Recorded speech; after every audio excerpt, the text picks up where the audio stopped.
Good evening all. Welcome to I Plus Training Solutions. നമുക്ക് ഇന്ന് correctional administration and legislations എന്ന് പറഞ്ഞ സിലബസിലെ 9th മൊഡ്യൂളിലെ കുറച്ച് ക്വസ്റ്റ്യൻസ് ആണ് ഡിസ്കസ് ചെയ്യാനായിട്ട് പോകുന്നത്. സോ ഫസ്റ്റ് അതിന് മുൻപ് കഴിഞ്ഞ ക്ലാസ്സിൽ മൊഡ്യൂൾ 10 ഒരു ക്വസ്റ്റ്യൻ ഒരു ഡൗട്ട് പറഞ്ഞിരുന്നു. അത് ചോദിച്ചത് എനിക്കൊരു ക്ലാരിറ്റി കിട്ടിയോന്നും അറിയില്ല, ഞാൻ പറഞ്ഞത് ക്ലിയർ ആയോന്നും അറിയില്ല. സോ ഞാൻ ഒന്നുകൂടെ അത് എക്സ്പ്ലെയിൻ ചെയ്യാണ്. സ്പെഷ്യൽ ഹോം എന്ന് പറയുന്നത് as per juvenile justice act child in conflict with law കാറ്റഗറിയിൽപ്പെട്ട ഒരു കുട്ടി, ആ കുട്ടി ഒഫൻസ് കമ്മിറ്റ് ചെയ്തു എന്ന് സംശയിക്കപ്പെടുന്നു അല്ലെങ്കിൽ ആരോപിക്കപ്പെടുന്നു. അപ്പോ ആ ഒരു കുട്ടി ആ ഒരു ഇൻക്വയറി പീരീഡ് ഒക്കെ കഴിഞ്ഞു, ആ കുട്ടി ഗിൽറ്റി ആണ്, ആ ഒഫൻസ് കമ്മിറ്റ് ചെയ്തിട്ടുണ്ടെന്ന് പ്രൂവ് ചെയ്തു, ആ കുട്ടി ഗിൽറ്റി ആണെന്ന് പ്രൂവ് ചെയ്യപ്പെട്ടു. അതിനുശേഷം ആ കുട്ടിയെ ഒരു ലോങ് ടേം ബേസിസിൽ ആ കുട്ടിയെ സ്റ്റേ ചെയ്യിക്കുന്ന ആ ഒരു ഇൻസ്റ്റിറ്റ്യൂഷനെയാണ് നമ്മൾ സ്പെഷ്യൽ ഹോം എന്ന് പറയുന്നത്. Child in conflict with law കാറ്റഗറിയിൽപ്പെട്ട കുട്ടി, ഗിൽറ്റി ആണ് എന്ന് പ്രൂവ് ചെയ്യപ്പെട്ട കുട്ടി, ആ ഒരു കുട്ടിയെ നമ്മൾ സ്റ്റേ ചെയ്യിപ്പിക്കുന്ന സ്ഥലമാണ് സ്പെഷ്യൽ ഹോം എന്ന് പറയുന്നത് for a long term basis. Then comes children's home. Children's home എന്ന് പറയുന്നത് ജുവനൈൽ ജസ്റ്റിസ് ആക്ടിൽ വരുന്ന child in need of care and protection കാറ്റഗറിയിൽപ്പെട്ട കുട്ടികൾക്ക് വേണ്ടിയിട്ടുള്ള ഒരു ഇൻസ്റ്റിറ്റ്യൂഷൻ ആണ്. ഓക്കെ. ദെൻ ഒബ്സർവേഷൻ ഹോം എന്ന് പറയുന്നത് for the temporary custody during inquiry. ഈ child in conflict with law കാറ്റഗറിയിൽ തന്നെ വരുന്ന കുട്ടികൾ, അവര് ഗിൽറ്റി ആണോ അല്ലയോ എന്നുള്ളത് ഇൻക്വയറിക്ക് ശേഷമാണ് നമുക്ക് പ്രൂവ് ചെയ്യാനായിട്ട് പറ്റുക. അപ്പൊ ആ ഒരു ഇൻക്വയറി പീരീഡിൽ ഒരു ടെമ്പററി ബേസിസിൽ അവരെ നമ്മൾ കസ്റ്റഡിയിൽ വെക്കുന്ന അല്ലെങ്കിൽ അവരെ സ്റ്റേ ചെയ്യിപ്പിക്കുന്ന ഇൻസ്റ്റിറ്റ്യൂഷനാണ് ഒബ്സർവേഷൻ ഹോം എന്ന് പറയുന്നത്. So special home and observation home രണ്ടും വരുന്നത് child in conflict with law കാറ്റഗറിയിൽപ്പെട്ട കുട്ടികൾക്ക് വേണ്ടിയിട്ടാണ്. ഒബ്സർവേഷൻ ഹോം എന്ന് പറയുമ്പോൾ അവരുടെ ഇൻക്വയറി പീരീഡിൽ അവര് ഗിൽറ്റി ആണെന്ന് പ്രൂവ് ചെയ്തിട്ടില്ല, ചെയ്യണമെങ്കിൽ എൻക്വയറി കംപ്ലീറ്റ് ചെയ്യണം. സോ ആ എൻക്വയറിയുടെ പീരീഡിൽ ടെമ്പററിലി അവരെ കസ്റ്റഡിയിൽ വെക്കുന്ന സ്ഥലമാണ് ഒബ്സർവേഷൻ ഹോം എന്ന് പറയുന്നത്. സ്പെഷ്യൽ ഹോം എന്ന് പറയുമ്പോൾ അവർ ഗിൽറ്റി ആണെന്ന് പ്രൂവ് ചെയ്യപ്പെട്ടതിന് ശേഷം അവർക്ക് വേണ്ടിയുള്ള ലോങ് ടേം ബേസിസിൽ അവരെ സ്റ്റേ ചെയ്യിപ്പിക്കുന്ന ഇൻസ്റ്റിറ്റ്യൂഷനാണ് സ്പെഷ്യൽ ഹോം എന്ന് പറയുന്നത്. അത് ക്ലിയർ ആയെന്ന് വിശ്വസിക്കുന്നു. നമുക്കിനി മൊഡ്യൂൾ 9 ക്വസ്റ്റ്യൻസ് ഡിസ്കസ് ചെയ്യാം. First one, which among the following statements are true? The Department of Social Justice implements welfare schemes for ex-convicts and probationers. The Department of Health and Family Welfare provides medical care and health services in all prisons. The Department of Women and Child Development handle probation, supervision and parole monitoring. ഇതിൽ ഏതൊക്കെ statements ആണ് correct എന്നുള്ളതാണ് question. Options 1, 1 and 2, 2 and 3, 1, 2 and 3.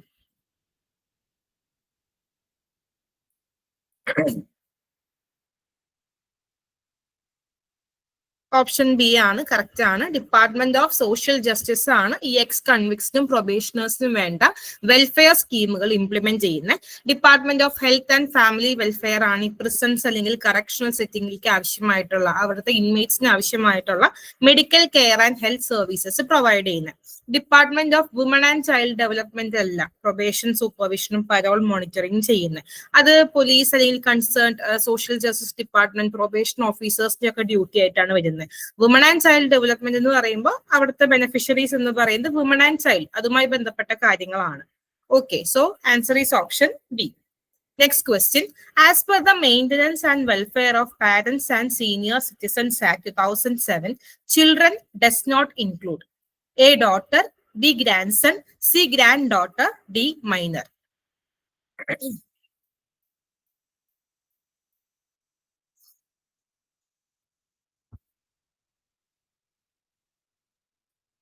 Correct answer ആണ് option D, minor ആണ് വരിക. ഇവിടെ children എന്നതുകൊണ്ട് മകൻ അല്ലെങ്കിൽ മകൾ, അതുപോലെ തന്നെ കൊച്ചുമകൻ, കൊച്ചുമകൾ, അങ്ങനെ ഗ്രാൻഡ്സൺ, ഗ്രാൻഡ് ഡോട്ടർ, ഇവരൊക്കെ ഈ കാറ്റഗറിയിൽ പെടും. പക്ഷെ മൈനർ ആയിട്ടുള്ള അണ്ടർ 18 കാറ്റഗറിയിൽ പെടുന്ന ഈ ഒരു ആൾക്കാരൊന്നും ഈ ചിൽഡ്രൻ എന്ന് പറയുന്ന കാറ്റഗറിയിൽ വരില്ല. As per the maintenance and welfare of senior citizens act 2007, children does not include minor. അത് പ്രത്യേകം നോട്ട് ചെയ്യാം. Okay. Next one, match the following sections of Probation of Offenders Act 1958. A part, Section 3, Section 4, Section 5, Section 6, B part, probation of good conduct, restrictions on imprisonment of offenders less than 21 years, release after admonition, compensation and cost.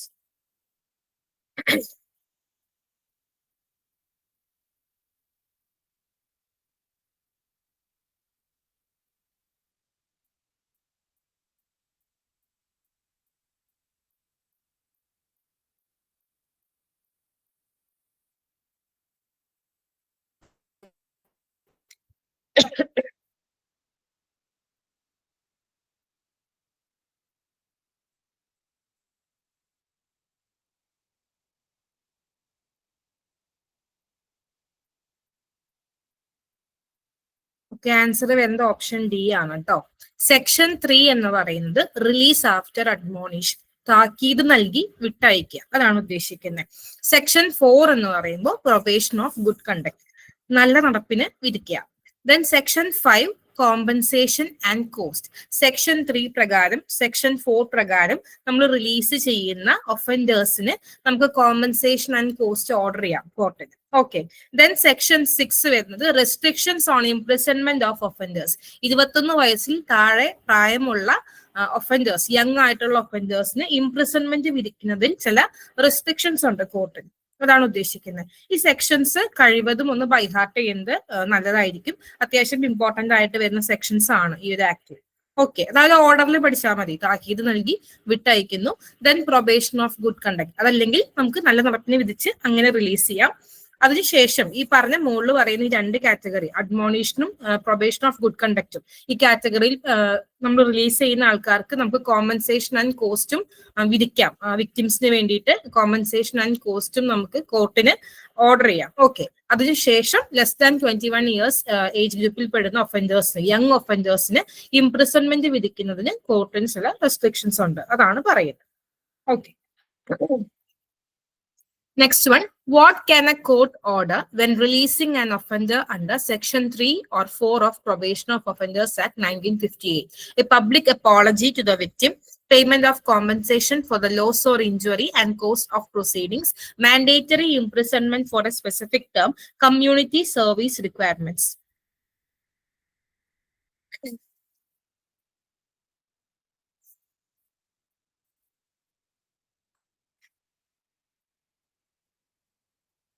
Option B ആണ്.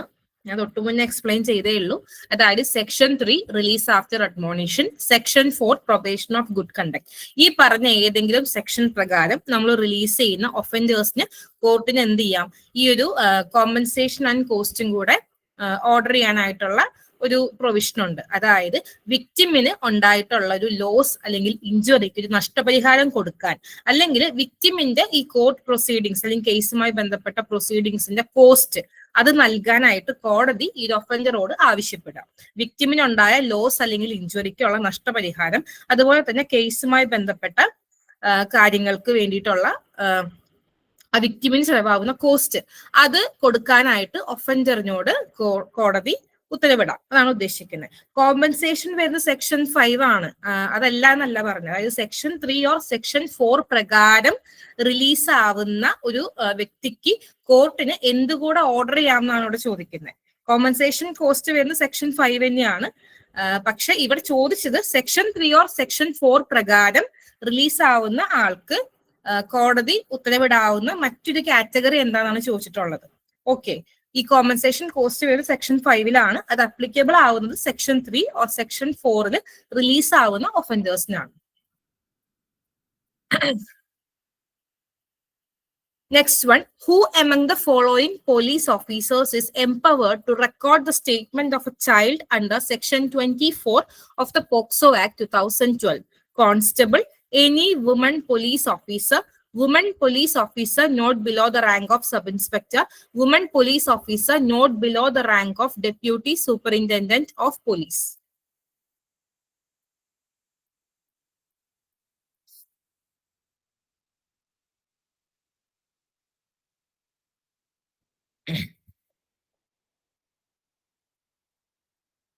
Option C ആണ് വരുന്നത്. Woman police officer not below the rank of sub inspector. Sub inspector റാങ്കിന് താഴെയുള്ള ഒരു woman police officer ആകാൻ പാടില്ല. First of all woman police officer ആയിരിക്കണം ആ ഒരു മൊഴി എടുക്കേണ്ടത് ഈ ഒരു കുട്ടിയുടെ. അതും സബ് ഇൻസ്പെക്ടർ റാങ്കിന് താഴെയുള്ള ഒരു ഓഫീസർ ആകാനും പാടില്ല.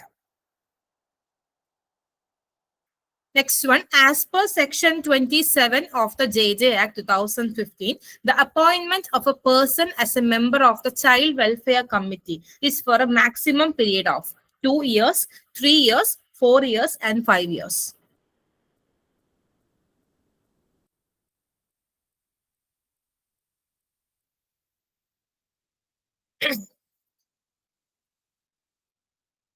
ഓപ്ഷൻ ബി ആണ് വരിക. 3 years ആണ് ചൈൽഡ് വെൽഫെയർ കമ്മിറ്റിയിൽ as per section 27 of the JJ Act 2015 child welfare കമ്മിറ്റിയിൽ ഒരു വ്യക്തിയെ അതിൽ മെമ്പർ ആയിട്ട് നമ്മൾ അപ്പോയിന്റ് ചെയ്യുമ്പോൾ മാക്സിമം ആ വ്യക്തിയുടെ കാലാവധി എന്ന് പറയുന്നത് 3 വർഷമാണ്. Okay. Next one, A child found loitering without family supporters placed in special home, observation home, children's home, jail. Loitering ഉദ്ദേശിക്കുന്നത് ഇങ്ങനെ വാണ്ടർ ചെയ്ത് നടക്കുന്ന ഒരു കുട്ടി, അല്ലെങ്കിൽ അലഞ്ഞു തിരിഞ്ഞ് നടക്കുന്ന ഒരു കുട്ടി, അതാണ് ഉദ്ദേശിക്കുന്നത്.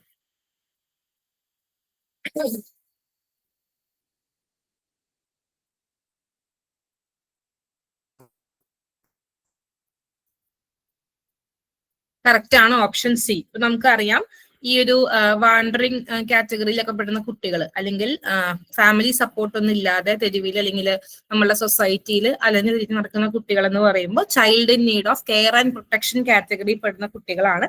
അവർക്ക് വേണ്ടിയുള്ള JJ ആക്ടിന്റെ കീഴിൽ വരുന്ന ഇൻസ്റ്റിറ്റ്യൂഷൻ ആണ് ചിൽഡ്രൻസ് ഹോം. സോ അവിടെയാണ് ഇങ്ങനെയുള്ള കുട്ടികളെ നമ്മൾ പാർപ്പിക്കുക. Next one, which among the following statements are true regarding JJ Act 2015? If a child escapes from place of safety, no fresh FIR can be filed. Child must be produced again before the JJB. Option A, statement 1 is true, statement 2 is false. Then statement 1 is false, statement 2 is true. Both statements are true, both statements are false.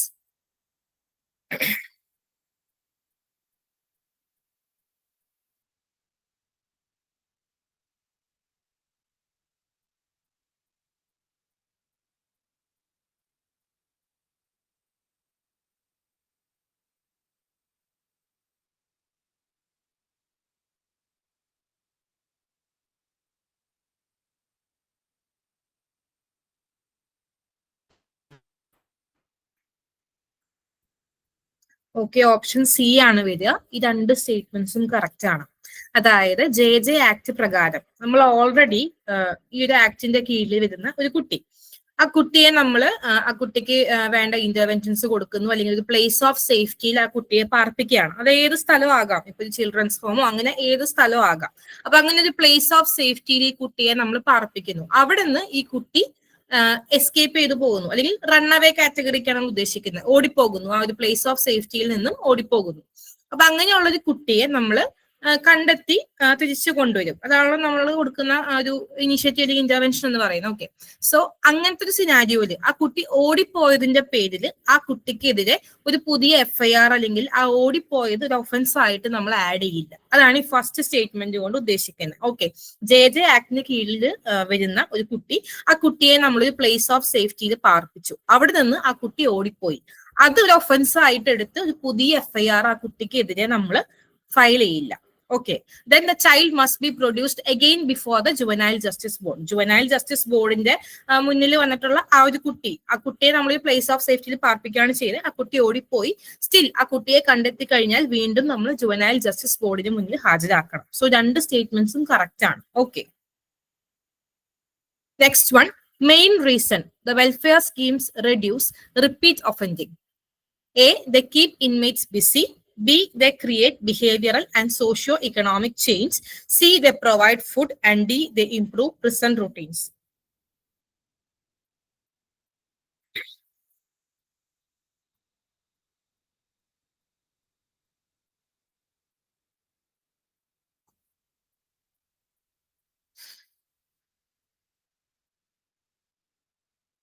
Correct answer ആണ് option B. അതായത് ഈ ഒരു welfare schemes നമ്മൾ introduce ചെയ്യുന്നു, അല്ലെങ്കിൽ അതിൽ ഈ ഒഫൻഡേഴ്സിനെ ഭാഗമാക്കുന്നു. അപ്പൊ അതുവഴി ആ ഒരു ഒഫൻസുകൾ റിപ്പീറ്റ് ചെയ്യുന്നത് കുറയുന്നുണ്ടെന്നാണ് പറയുന്നത്. അപ്പൊ അതിന്റെ കാരണം എന്താണെന്നാണ് അവിടെ ചോദിച്ചിട്ടുള്ളത്. Create behavioural and socio economic change. ആ ഒഫൻഡേഴ്സിന്റെ ബിഹേവിയറിൽ മാറ്റങ്ങൾ വരുത്താനും അതുപോലെ തന്നെ അവരുടെ സോഷ്യോ ഇക്കണോമിക് ബാക്ക്ഗ്രൗണ്ടിൽ പോസിറ്റീവ് ആയിട്ടുള്ള ചേഞ്ചസ് വരുത്താനും ഈ ഒരു വെൽഫെയർ സ്കീംസിന് സാധിക്കുന്നുണ്ട്. സോ അതുവഴി അവർ വീണ്ടും ഒഫൻസ് കമ്മിറ്റ് ചെയ്യാനുള്ള ഒരു ടെൻഡൻസി കുറയ്ക്കാനായിട്ട് നമുക്ക് പറ്റും. ഐ മീൻ റെസിഡിവിസം റെഡ്യൂസ് ചെയ്യാനായിട്ട് നമുക്ക് പറ്റും. Next one, open jails in Kerala are located at Kannur and Kasaragod, Thiruvananthapuram and Malappuram, Nettukaltheri and Cheemeni, Alappuzha and Ernakulam.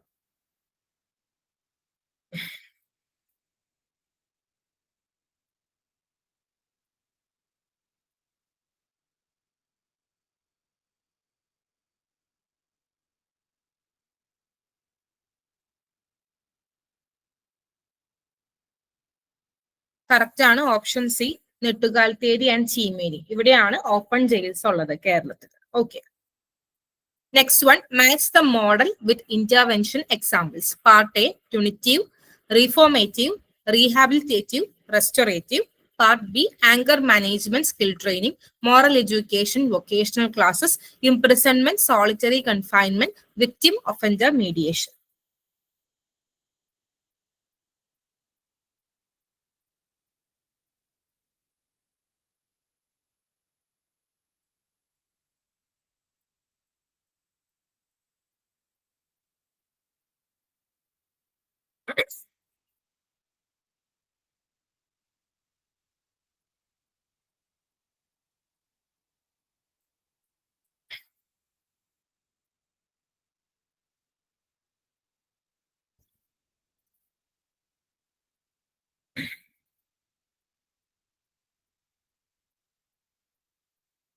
Okay, option A ആണ് ഇവിടെ ഉദ്ദേശിക്കുന്നത്. നമ്മളുടെ ഒരു കറക്ഷണൽ സെറ്റിങ്ങിൽ ഓരോ കാലഘട്ടത്തിലും ഓരോ മോഡൽ അല്ലെങ്കിൽ ഓരോ കാര്യങ്ങളെയാണ് കൂടുതൽ ഫോക്കസ് ചെയ്തിരുന്നത്. അപ്പൊ ആ മോഡലിന് എക്സാമ്പിൾ ആയിട്ട് വരാവുന്ന ഇന്റർവെൻഷൻസ് എന്തൊക്കെയായിരിക്കാം എന്നാണ് ചോദിച്ചിട്ടുള്ളത്. പ്യൂണിറ്റീവ് മോഡൽ എന്ന് പറയുമ്പോൾ ഇംപ്രിസൺമെന്റ്, സോളിറ്ററി കൺഫൈൻമെന്റ് അല്ലെങ്കിൽ പണിഷ്മെന്റിന് കുറച്ചുകൂടി ഇമ്പോർട്ടൻസ് കൊടുക്കുന്ന മോഡലാണ്. ഓക്കെ. ദെൻ റീഫോർമേറ്റീവ് മോഡൽ എന്ന് പറയുമ്പോൾ ആ വ്യക്തിക്ക് പോസിറ്റീവ് ആയിട്ടുള്ള ഒരു മാറ്റം കൊണ്ടുവരിക, ആ ഒരു നെഗറ്റീവ് ബിഹേവിയർ അല്ലെങ്കിൽ തോട്ട്സിൽ നിന്നും പോസിറ്റീവ് ആയിട്ടുള്ള ഒരു ആസ്പെക്റ്റിലേക്ക് ആ വ്യക്തിയെ കൊണ്ടുവരിക, അതാണ് ഉദ്ദേശിക്കുന്നത്. സോ അതിന് നമുക്ക് എന്തൊക്കെ ഇന്റർവെൻഷൻസ് കൊടുക്കാം? മോറൽ എഡ്യൂക്കേഷൻ, വൊക്കേഷണൽ ക്ലാസ്സസ് ഒക്കെ കൊടുക്കാം. Then rehabilitative. റീഹാബിലിറ്റേറ്റീവ് എന്ന് പറയുമ്പോൾ ആ വ്യക്തിയുടെ പുനരധിവാസമാണ് നമ്മൾ ഉദ്ദേശിക്കുന്നത്. സോ അവിടെ നമുക്ക് ആങ്കർ മാനേജ്മെന്റ്, സ്കിൽ ട്രെയിനിങ് പോലെയുള്ള ഇന്റർവെൻഷൻസ് കൊടുക്കാം. Then restorative, victim offender mediation. നമ്മൾ പറഞ്ഞു റിസ്റ്റോറേറ്റീവ് ജസ്റ്റിസ് കൊണ്ട് നമ്മൾ ഉദ്ദേശിക്കുന്നത് ആ ഒരു വിക്ടിമിനുണ്ടായിട്ടുള്ള ഹാം റിപ്പയർ ചെയ്യുക, അതിനെ അഡ്രസ് ചെയ്യുക, ഈ ഒരു ഒഫൻഡറുടെ അക്കൗണ്ടബിലിറ്റി, റെസ്പോൺസിബിലിറ്റി കൂട്ടുക, അതൊക്കെയാണ് ഉദ്ദേശിക്കുന്നത്. So answer is option A.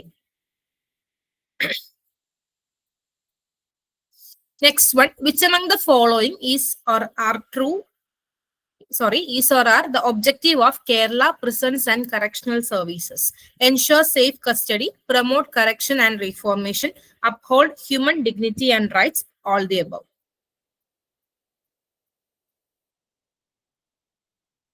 Correct ആണ്, ഓൾ ദി അബവ് ആണ് വരിക. അതായത് കേരള പ്രിസൺസ് ആൻഡ് കറക്ഷണൽ സർവീസസിന്റെ ഒബ്ജക്റ്റീവ്സ് ആണ് ഈ കൊടുത്തിട്ടുള്ള എല്ലാ കാര്യങ്ങളും. എൻഷുർ സേഫ് കസ്റ്റഡി, ഈ ഒരു ഒഫൻഡേഴ്സിന്റെ സേഫ് കസ്റ്റഡി ഉറപ്പുവരുത്തുക.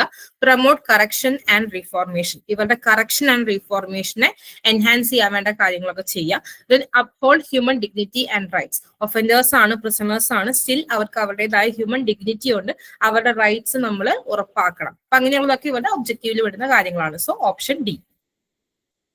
Next one, a vocational training program for carpentry in the central prison fails due to lack of market linkages. Officers request tie-up with Kudumbashri. This reflects which structural function? A, legal adjudication, rehabilitation and reintegration support, disciplinary enforcement, prison intelligence wing.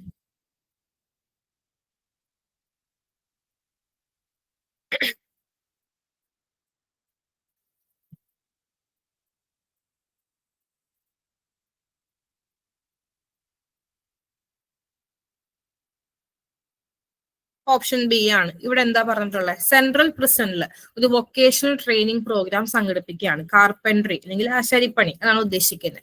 അപ്പോൾ ആ ഒരു initiative അവിടെ fail ആവാൻ ഉള്ള കാരണം പറയുന്നുണ്ട്, മാർക്കറ്റുമായിട്ടുള്ള ഒരു linkage അല്ലെങ്കിൽ കണക്ഷൻ ഇല്ല. ഈ ഒരു കാർപ്പൻട്രി ഫീൽഡുമായി ബന്ധപ്പെട്ട മാർക്കറ്റുമായിട്ടുള്ള കണക്ഷൻസ് ഇല്ലാത്തത് കൊണ്ട്. സോ അത് കണക്ഷൻസ് ബിൽഡ് ചെയ്യാൻ വേണ്ടിയിട്ട് കുടുംബശ്രീ ആയിട്ട് ഈ ഒരു ജയിൽ അല്ലെങ്കിൽ കറക്ഷണൽ സെറ്റിംഗിലെ ഓഫീസേഴ്സ് ഒരു ടൈ അപ്പ് റിക്വസ്റ്റ് ചെയ്യാണ്. സോ ഇവിടെ ബേസിക്കലി എന്താ ഉദ്ദേശിക്കുന്നത്? ഈ ഒരു ഒഫൻഡേഴ്സിന്റെ ഒരു റീഹാബിലിറ്റേഷൻ റീഇന്റഗ്രേഷൻ സപ്പോർട്ടിന്റെ ഭാഗമായിട്ടാണ് ഈ ഒരു വൊക്കേഷണൽ ട്രെയിനിങ് പ്രോഗ്രാം ഇവര് കൊണ്ടുവരുന്നത്. സോ ഇവിടുത്തെ സ്ട്രക്ചറൽ ഫംഗ്ഷൻ എന്ന് പറയുന്നത് കറക്ഷണൽ സെറ്റിംഗിൽ നമ്മൾ ചെയ്യുന്ന ഒരു റീഹാബിലിറ്റേഷൻ റീഇന്റഗ്രേഷൻ സപ്പോർട്ടാണ്. So answer is option B. Next one, Section 12 of Probation of Offenders Act 1958 applies when there is no conviction, there is a conviction but probation granted, offender is acquitted, offender is discharged.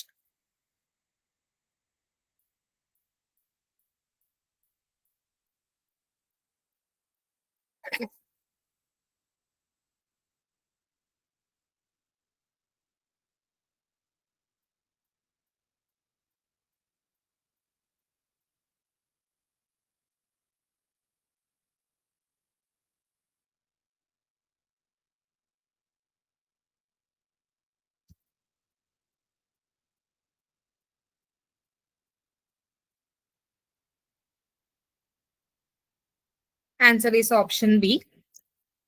ഇവിടെ ഉദ്ദേശിക്കുന്നത് section 12 എന്താണെന്നുള്ളത് മനസ്സിലായോ? അതായത് ഈ ഒരു probation of offenders act പ്രകാരം section 3 or section 4, അതായത് release after admonition, release on probation of good conduct, ഈ പറഞ്ഞ ഏതെങ്കിലും ഒരു സെക്ഷൻ പ്രകാരം നമ്മൾ റിലീസ് ചെയ്യുന്ന ഒരു ഒഫൻഡർ, ആ വ്യക്തിക്ക് ഒരു ലീഗൽ ഡിസ്ക്വാളിഫിക്കേഷൻസ് ഒന്നും, സാധാരണ ഒരു ഒഫൻസ് കമ്മിറ്റ് ചെയ്യുന്ന വ്യക്തിക്ക് ഉണ്ടാകുന്ന ലീഗൽ ഡിസ്ക്വാളിഫിക്കേഷൻസ് ഒന്നും തന്നെ അപ്ലിക്കബിൾ അല്ല. കറക്റ്റ്, നോ ഡിസ്ക്വാളിഫിക്കേഷൻ, കറക്റ്റ് ആണ്. അപ്പോ അതാണ് ഈ സെക്ഷൻ 12 കൊണ്ട് ഉദ്ദേശിക്കുന്നത്. പക്ഷെ അവിടെ ഒരു എക്സെപ്ഷൻ ഉണ്ട്. ഇപ്പൊ ഫോർ എക്സാമ്പിൾ ഒരു വ്യക്തിയെ probation of offenders act 1958 section 4 പ്രകാരം പ്രൊബേഷൻ ഓഫ് ഗുഡ് കണ്ടക്റ്റില് ആ വ്യക്തിയെ നമ്മൾ റിലീസ് ചെയ്തു. ഓക്കെ, അപ്പോ ആ വ്യക്തിക്ക് ഈ ഒരു ഡിസ്ക്വാളിഫിക്കേഷൻ ബാധകമല്ല, ശരിയാണ്. പക്ഷെ പിന്നീട് ഈ ഒരു റിലീസ് ചെയ്ത, പ്രൊബേഷനിൽ റിലീസ് ചെയ്ത ഈ ഒരു വ്യക്തിയെ ആ ഒറിജിനൽ ഒഫൻസിന് ശിക്ഷിച്ചിട്ടുണ്ട് എന്നുണ്ടെങ്കിൽ ഈ ലീഗൽ ഡിസ്ക്വാളിഫിക്കേഷൻ ആ വ്യക്തിക്ക് ബാധകമാണ്. മനസ്സിലായെന്ന് വിചാരിക്കുന്നു. സോ സെക്ഷൻ 12 പ്രകാരം സെക്ഷൻ 3 ആൻഡ് സെക്ഷൻ 4 റിലീസ് ആവുന്ന ആൾക്കാർക്ക് സാധാരണ മറ്റ് ഒഫൻസസിൽ വരുന്ന ലീഗൽ ഡിസ്ക്വാളിഫിക്കേഷൻസ് ഒന്നും ബാധകമല്ല. അപ്പൊ ഇവിടെ എപ്പോഴാണ് ഈ ഒരു സെക്ഷൻ 12 അപ്ലിക്കബിൾ ആവുക എന്നാണ് ചോദിച്ചിട്ടുള്ളത്. There is A conviction but probation grand, അതായത് കുറ്റം ചെയ്തു എന്ന് തെളിയിക്കപ്പെട്ടിട്ടുണ്ട്. ഈ വ്യക്തി ഒരു ഒഫൻസ് കമ്മിറ്റ് ചെയ്തു, അത് സംശയങ്ങളൊന്നുമില്ല, ആ വ്യക്തി അത് ചെയ്തു എന്ന് തെളിയിക്കപ്പെട്ടു. ഓക്കെ, പക്ഷെ ഈ വ്യക്തിക്ക് പ്രൊബേഷൻ കൊടുത്തിട്ടുണ്ട്, പ്രൊബേഷൻ ഈ വ്യക്തിക്ക് കിട്ടിയിട്ടുണ്ട്. അങ്ങനെയുള്ള കേസിൽ ഇത് അപ്ലിക്കബിൾ ആണ്. പക്ഷെ എക്സെപ്ഷൻ വരുന്നത് ലേറ്റർ ഈ വ്യക്തി ഈ ഒരു ഒറിജിനൽ ഒഫൻസ് എന്താണോ അതിനുള്ള ശിക്ഷ ഈ വ്യക്തിക്ക് കിട്ടിയിട്ടുണ്ടെങ്കിൽ അവിടെ ഈ ഒരു ഡിസ്ക്വാളിഫിക്കേഷൻ ബാധകമാണ്. ക്ലിയർ ആയെന്ന് വിശ്വസിക്കുന്നു. Next one, how do supreme court rulings influence the treatment of prisoners? They allow unlimited punishment of prisoners. They ensure prisoners are treated with dignity and not subjected to cruel, inhuman, or degrading treatment. They increase the cost of prisons. They limit prisoner access to courts.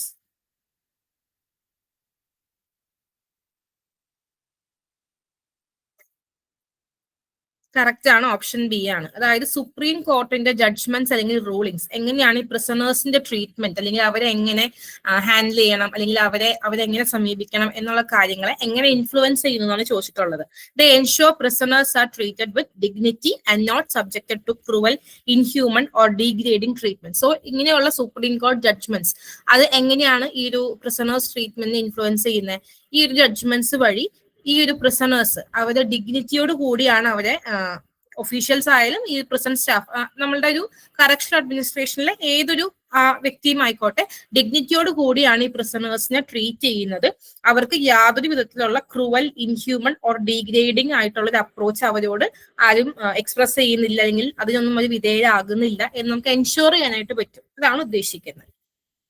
Next one, Which among the following acts provides for the safe custody, correction, reformation, welfare, and rehabilitation of prisoners and management of prisons and correctional services in the state of Kerala?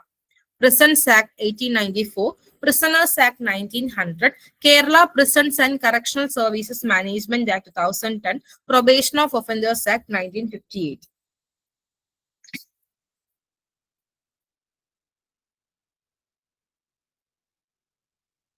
Option C ആണ് Kerala prisons and correctional services management act 2010. ഈ ഒരു act പ്രകാരമാണ് ഈ ഒരു safe custody, correction, reformation, welfare, rehabilitation and management of prisons and correctional services ഇതെല്ലാം കൂടി വരുന്ന ഒരു ഹോളിസ്റ്റിക് ആയിട്ട് ഇതെല്ലാം ഹാൻഡിൽ ചെയ്യുന്ന ആക്ട് എന്ന് പറയുന്നത് Kerala prisons and correctional services management act 2010.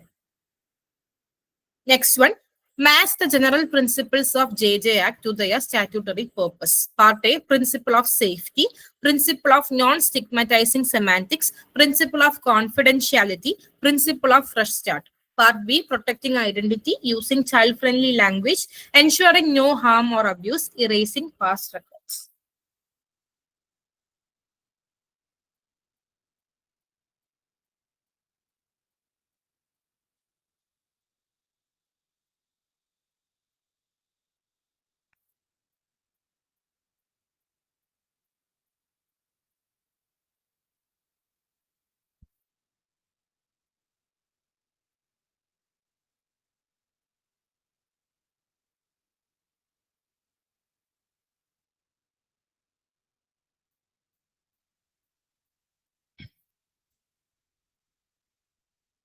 Correct ആണ്, ഓപ്ഷൻ ബി ആണ് വരിക.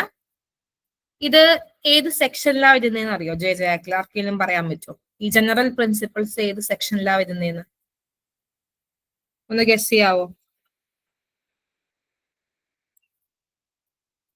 2 അല്ല, 3 ആണ്. സെക്ഷൻ 3യിലാണ് ജനറൽ പ്രിൻസിപ്പിൾസ് വരുന്നത് ഇൻ ജെ ജെ ആക്ട്. ഇവിടെ പറയുന്ന പ്രിൻസിപ്പിൾസ് അതിന്റെ ഒരു എക്സ്പ്ലനേഷൻ ആണ് ഉദ്ദേശിക്കുന്നത്.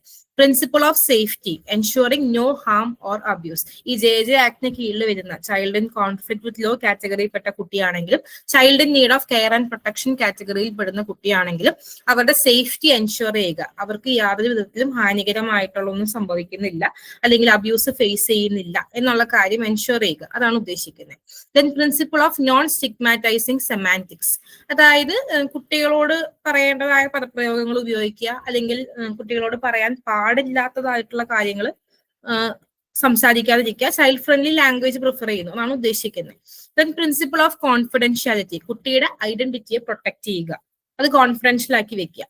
Then principle of fresh start, erasing past records, ഈ കുട്ടിയുടെ ഈ ഒരു ചൈൽഡ്ഹുഡിലെ ഈ ഒരു ജെ ജെ ആക്ടുമായി ബന്ധപ്പെട്ട് നമ്മൾ ഹാൻഡിൽ ചെയ്യേണ്ടി വരുന്ന കേസസ് അല്ലെങ്കിൽ ഇഷ്യൂസ് അല്ലെങ്കിൽ അതുമായി ബന്ധപ്പെട്ട റെക്കോർഡ്സ് നമ്മൾ നശിപ്പിക്കുന്ന അല്ലെങ്കിൽ ഇറേസ് ചെയ്യുന്ന ആ ഒരു കാര്യമാണ് ഉദ്ദേശിക്കുന്നത്. ഒരു ഫ്രഷ് സ്റ്റാർട്ട് ആ കുട്ടിക്ക് അതിനുള്ള അവസരം ഉണ്ടാക്കുക, അതാണ് ഉദ്ദേശിക്കുന്നത്.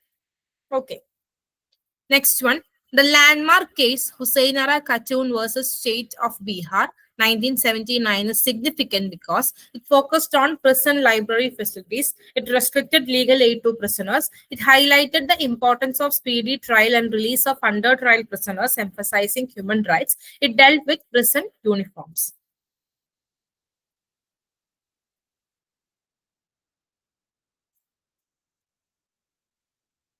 ഓക്കെ, സി ആണ്. അതായത് സ്പീഡി ട്രയലിന്റെ ഇമ്പോർട്ടൻസിനെ ഹൈലൈറ്റ് ചെയ്യുന്നു. ഓൾസോ അണ്ടർ ട്രയലിൽ കഴിയുന്ന പ്രിസണേഴ്സിനെ റിലീസ് ചെയ്യുക by emphasising the human rights. അതായത് ഇവരുടെ ട്രയൽ ഒരുപാട് നീണ്ടുപോകുന്ന അങ്ങനത്തെ സിനാരിയോയിലാണെങ്കിൽ ഒരു കേസ് വരുന്നത്.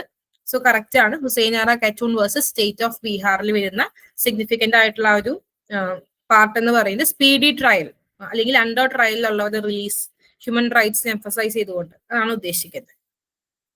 Next one, Section 3A of the Child and Adolescent Labor Prohibition and Regulation Act 1986 prohibits child artists, adolescent labor in hazardous occupations, all adolescent work, non-hazardous work.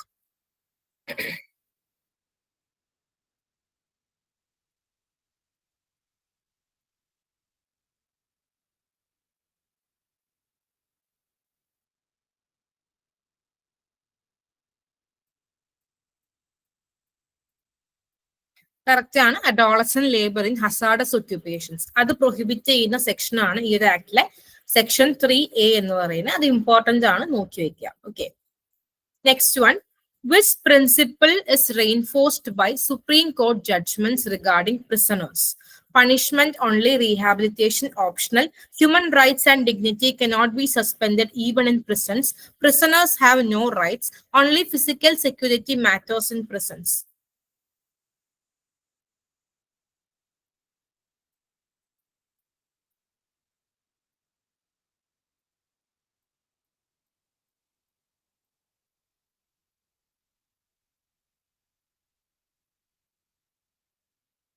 Correct ആണ് option B. അതായത് supreme കോടതി judgements, ഈ പ്രിസണേഴ്സുമായി ബന്ധപ്പെട്ട് വരുന്ന supreme കോടതി ജഡ്ജ്മെന്റ്സിൽ എന്ത് value അല്ലെങ്കിൽ principle ആണ് എംഫസൈസ് ചെയ്ത് നിൽക്കുന്നത് എന്നുള്ളതാണ് ഉദ്ദേശിക്കുന്നത്.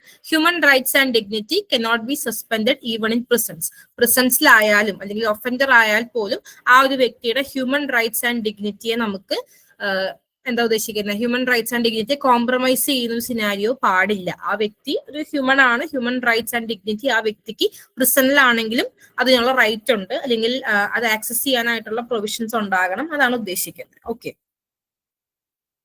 Next one. Which of the following is not included in parent under the Maintenance and Welfare of Parents and Senior Citizens Act 2007? Biological parent, adoptive parent, step parent, foster parent.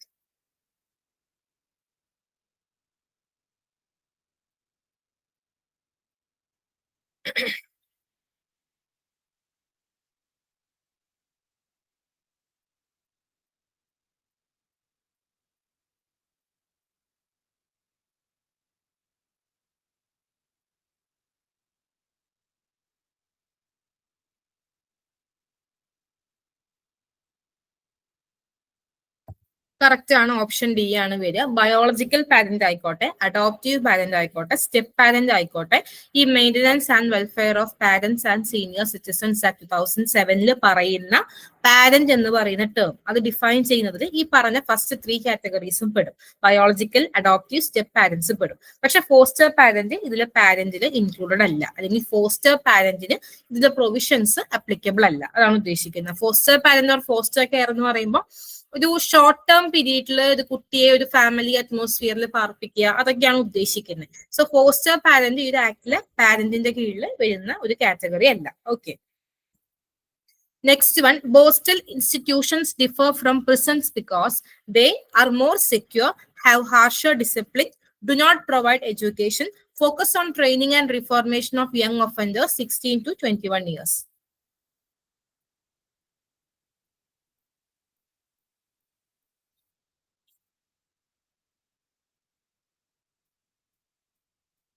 Okay, correct ആണ്, option D ആണ് വരുന്നത്. അതായത് borstal institutions എങ്ങനെ പ്രിസൺസിൽ നിന്നും different ആകുന്നു എന്നാണ് ചോദിക്കുന്നത്.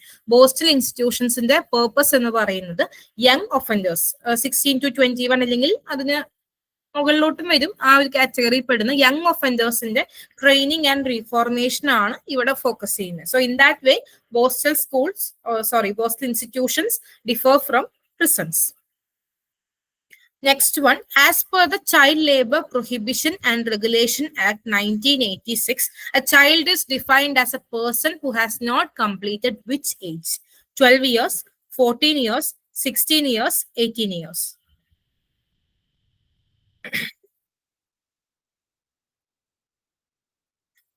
Correct ആണ്, ഓപ്ഷൻ ബി 14 ഇയേഴ്സ്. ഇവിടെ നിങ്ങൾ ശ്രദ്ധിക്കുക, പോക്സോ ആക്ട് ആണെങ്കിൽ അവിടെ ചൈൽഡ് എന്ന് പറയുന്നത് ലെസ് ദാൻ 18 ഇയേഴ്സ് ആണ്. ജുവനൈൽ ജസ്റ്റിസ് ആണെങ്കിൽ ലെസ് ദാൻ 18 ഇയേഴ്സ് ആണ്.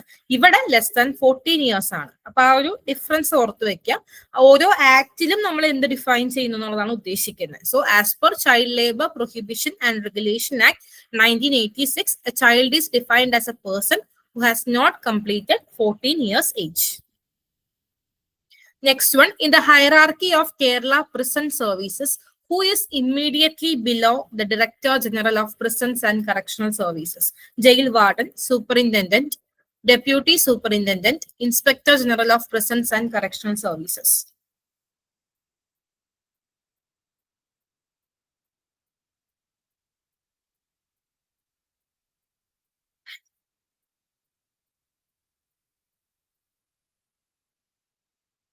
കറക്റ്റ് ആണ്, ഓപ്ഷൻ ഡി ആണ് വരുന്നത്. Inspector general of prisons and correctional services. ആ ഒരു ഹയറാർക്കിയുടെ ഒരു പിക്ചർ, ഒരു ഡയഗ്രാം കൊടുത്തിട്ടുണ്ട് നിങ്ങളുടെ നോട്ട്സിൽ. അത് ഞാനല്ല എടുത്തത്, സോ അത് ഞാൻ നോട്ട് ചെയ്തായിരുന്നു. സോ അത് ജസ്റ്റ് ഒന്ന് നോക്കി വെക്കൊരു ബേസിക് ഐഡിയ ഉണ്ടാക്കി വെക്കുക. Okay. Next one, observation homes and special homes operate under IPC, Prison Act 1894, Juvenile Justice Act 2015, Postal Act.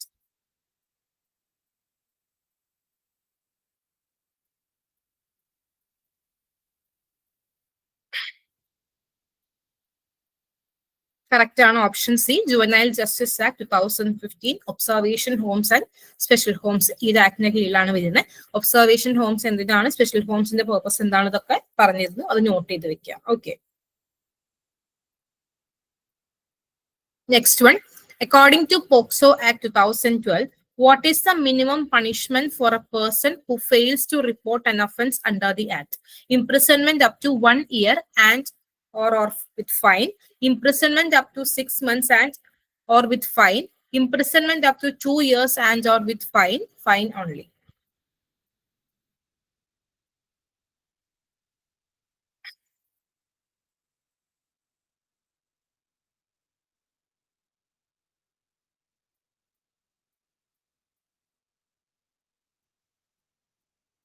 Okay, കുറച്ച് പേരൊക്കെ തെറ്റിച്ചു. ഓപ്ഷൻ ബി ആണ്, അത് ശ്രദ്ധിക്കുക.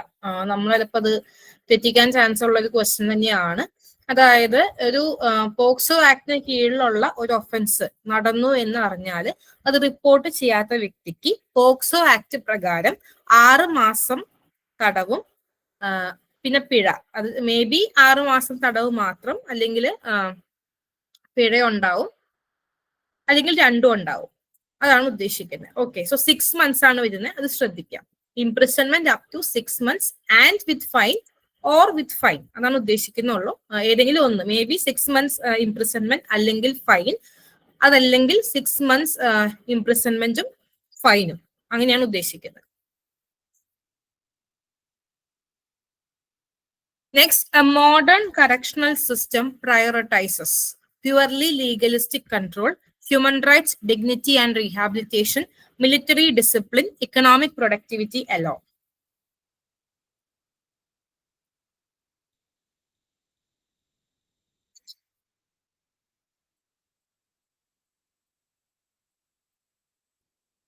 കറക്റ്റ് ആണ്, human rights, dignity and rehabilitation. ഒരു മോഡേൺ കറക്ഷണൽ സിസ്റ്റം അല്ലെങ്കിൽ അപ്ഡേറ്റഡ് ആയിട്ടുള്ള കറന്റ് സിനാരിയോയിൽ നമ്മൾ അപ്ലൈ ചെയ്യേണ്ട ഒരു കറക്ഷണൽ സിസ്റ്റത്തിൽ നമ്മൾ ഇമ്പോർട്ടൻസ് കൊടുക്കേണ്ട കാര്യങ്ങളാണ് പറയുന്നത്. Human rights, dignity, rehabilitation. Next one, max of following welfare schemes. A part, Mithram, Jeevanam, Nirvazhi, Thanalidam. B part, probation home providing temporary residence, modernization and strengthening of probation system, self-employment scheme for crime victims' dependents, job skill training for socially deviants.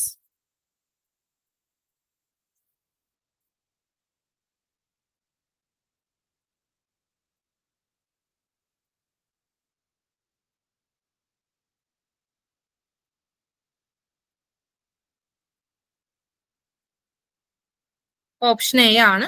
അപ്പൊ ഇത് എവിടെ നമ്മൾ applicable ആയിട്ടുള്ള കാര്യങ്ങളാണ്? അതായത് ഈ ഒരു correctional സിസ്റ്റത്തിൽ വരുന്ന ഒഫൻഡേഴ്സ് അല്ലെങ്കിൽ എക്സ് കൺവിക്ട്സ്, അവരുടെ ഡിപ്പെൻഡൻസ്, അവർക്ക് നമ്മൾ പ്രൊവൈഡ് ചെയ്യുന്ന ആഫ്റ്റർ കെയറുമായി ബന്ധപ്പെട്ടൊക്കെ നമ്മൾ പ്രൊവൈഡ് ചെയ്യുന്ന വെൽഫെയർ സ്കീംസ് ആണ്. മിത്രം എന്ന് പറയുന്നത് ജോബ് സ്കിൽ ട്രെയിനിങ് ആണ്. സോഷ്യലി ഡീവിയൻ കാറ്റഗറിയിൽ പെടുന്ന ആൾക്കാർക്ക് നമ്മൾ ജോബ് സ്കിൽ ട്രെയിനിങ് പ്രൊവൈഡ് ചെയ്യുന്ന സ്കീമാണ്. Then Jeevanam, self employment scheme for crime victims dependence. ഒരു ക്രൈം നടന്നു, അവിടെ വിക്ടിം ആയിട്ടുള്ള ആ വ്യക്തിയുടെ ആശ്രിതർ അല്ലെങ്കിൽ ഡിപ്പെൻഡൻസ്, അവർക്കൊരു സ്വയം തൊഴിൽ സഹായം, അതാണ് ആ സ്കീം കൊണ്ട് ഉദ്ദേശിക്കുന്നത്. Then Nervazhi, modernisation and strengthening of probation system. നമ്മളുടെ പ്രൊബേഷൻ സിസ്റ്റത്തിനെ കുറച്ചുകൂടി മോഡേണൈസ് ചെയ്യുക അല്ലെങ്കിൽ അപ്ഡേറ്റ് ചെയ്യുക, സ്ട്രെങ്തൻ ചെയ്യുക, അതൊക്കെയാണ് ഉദ്ദേശിക്കുന്നത്. Then Thanalidam, it's a probation home providing temporary residence. ഒരു ഹാഫ് വേ ഹോം പോലെയൊക്കെ ഒരു ടെമ്പററി റെസിഡൻസ് ആയിട്ട് വർക്ക് ചെയ്യുന്ന പ്രൊബേഷൻ ഹോം ആണ് എന്ത്, തണലിടം എന്ന് പറയുന്നത്. സോ ഇതൊക്കെ പേരുള്ള സ്കീമുകളാണ്, കുറച്ചുകൂടെ ചോദിക്കാനായിട്ട് സാധ്യതയുള്ള കാര്യങ്ങളാണ്, അത് പഠിച്ചു വെക്കുക. Next one, if multiple relatives exist as per Maintenance and Welfare of Parents and Senior Citizens Act 2007, liability is equal, proportionate to inheritance share, based on age, based on closeness.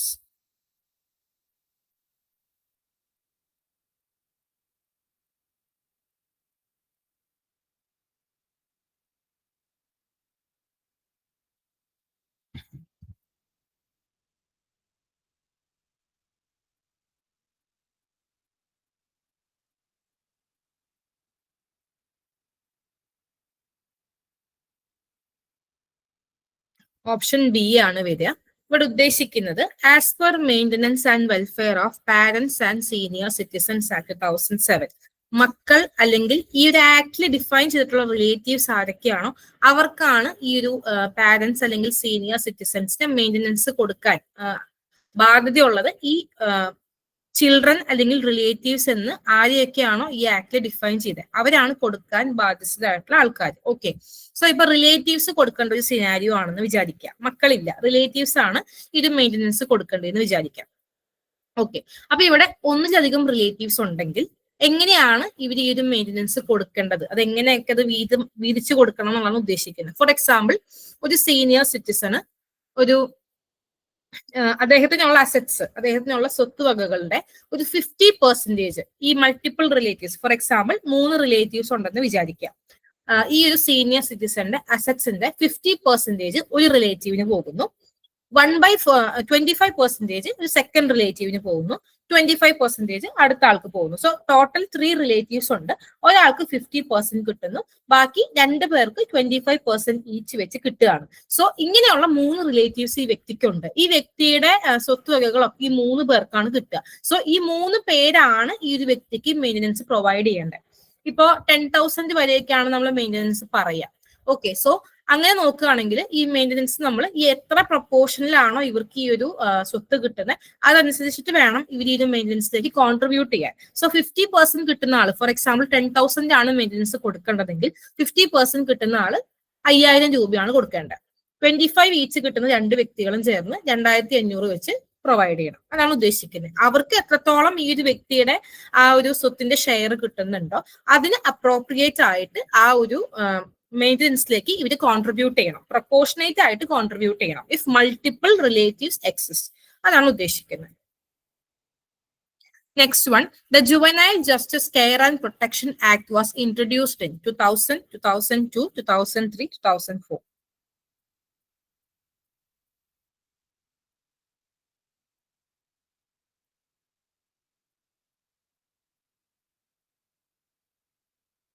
Correct ആണ്, option A 2000. ഇവിടെ നിങ്ങൾക്കൊരു confusion may be ഉണ്ടാകാം, 2015 കൂടെ ഇവിടെ വരികയാണെങ്കിൽ. Introduce ചെയ്യപ്പെട്ട വർഷമാണ് ചോദിക്കുന്നത്. സോ 2000 ആണ്, അത് ശ്രദ്ധിക്കുക. 2000 വന്നു, അതിനുശേഷം അമെന്റ്മെന്റ്സ് വന്ന് ഇപ്പൊ നിലവിലുള്ളത് 2015 ആണ്. സോ അത് മനസ്സിലാക്കി വെക്കാം. സോ ഇത്രയാണ് നമ്മൾ ഇന്ന് ക്വസ്റ്റ്യൻസ് ഡിസ്കസ് ചെയ്യുന്നത്. കിരൺ സാറിന് നിങ്ങളോട് ഇമ്പോർട്ടന്റ് ആയിട്ടുള്ള കാര്യങ്ങൾ ഷെയർ ചെയ്യാനുണ്ട്. So thank you.